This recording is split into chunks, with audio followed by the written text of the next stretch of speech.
You're listening to The Ron and Don Show on the Ron and Don Radio Network. ronanddon.com. All right, here we come now. Happy Halloween to everyone. It's the Ron and Don Show. Happy Halloween 2019. We are just a couple days away from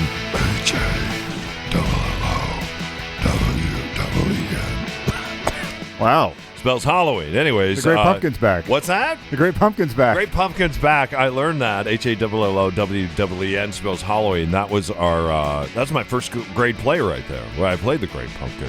I wanted to be Charlie Brown, but my friend Bobby Erickson got to be Charlie Brown. I never forgave him for that. So, and I didn't think I would do well as Sally, so I just went with the Great Pumpkin on the way. Hey, hope you're having a great week. Don't forget the Ron and Don Show now drops on Wednesdays.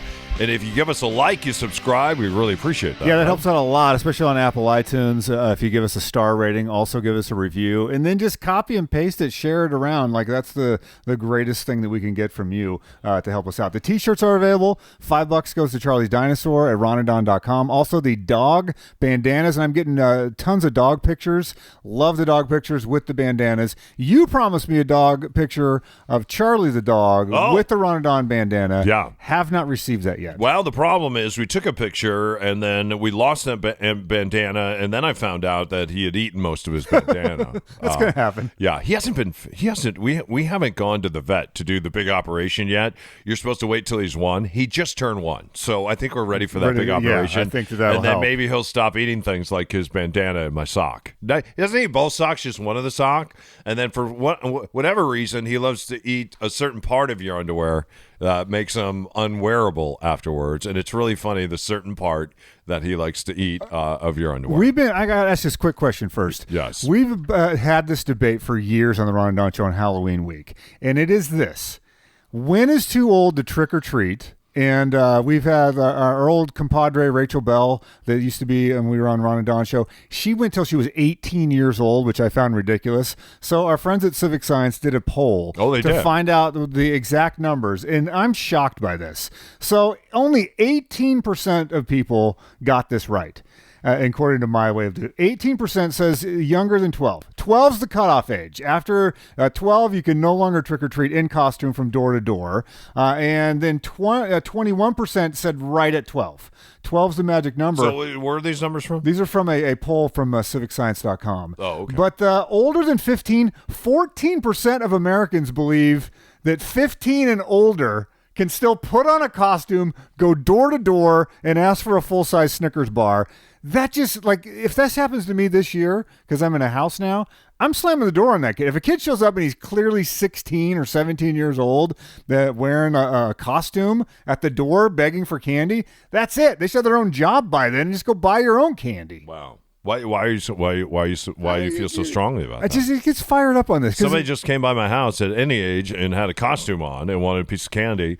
I would probably just give them a piece of candy. At any age? Yeah, I think so. Someone's 39 years old in a costume. I think it takes a lot of courage to be 39 years old and stop by and trick or treat. You know what? And I, for one, would love to see that. So my friend Charles, for the other day, for instance, he saw that I had an eggplant costume, and we all know what that emoji means. And so, nonetheless, he knocked on my door and he said, "Hey, can I borrow the emoji costume?" And I think he's 51 years old. Saturday night, because he's going out a big party. And I said, as long as you stop by my house on Halloween night, still dressed as that eggplant in the emoji costume, then I would be happy to loan you the costume, as long as you come back by and you trick or treat. I would think, Charles, wouldn't you love to see him? I would love to see Charles on in Halloween night, stop by, knock on your door, and trick or treat. So I will reimagine. I'm going to reevaluate my stance on that. You might be right. I might be being too harsh on this. I'm going to go get full-size candy bars just in case people are coming to the door. Some of the outfits Thursday. that people wear, because it has turned into a holiday. It has turned into a holiday for adults, I think. Maybe that's your point. I did see that has been stolen from children, and adults go out and they own Halloween now. And you've looked at the billions of dollars that is spent on Halloween. It's pretty outstanding. One of the hot costumes this year is Sexy's Popeye chicken sandwich that says sold out across the middle.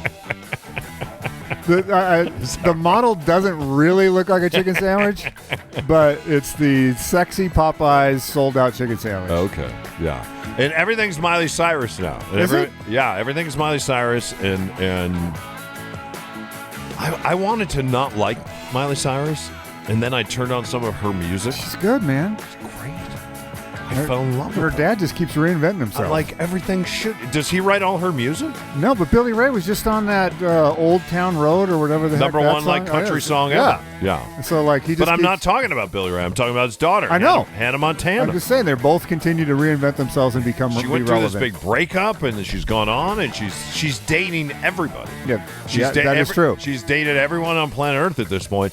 But from that, and from all her brokenness, just comes great music. And I was like, it's not even a one-hit wonder. You dial up her music, you're like, wow, So you're kind of into this. You're a Katy cat. Yes. You're a Swiftie. I am. And that, does she have a crew? I'm in the Bayhive. You're in and the Bayhive? Whatever crew she's in. I know she's dating a 22-year-old by the name of Cody Simpson now. so you're So in now I'm Miley's following crew. him on Instagram, and you should see his abs. They are amazing.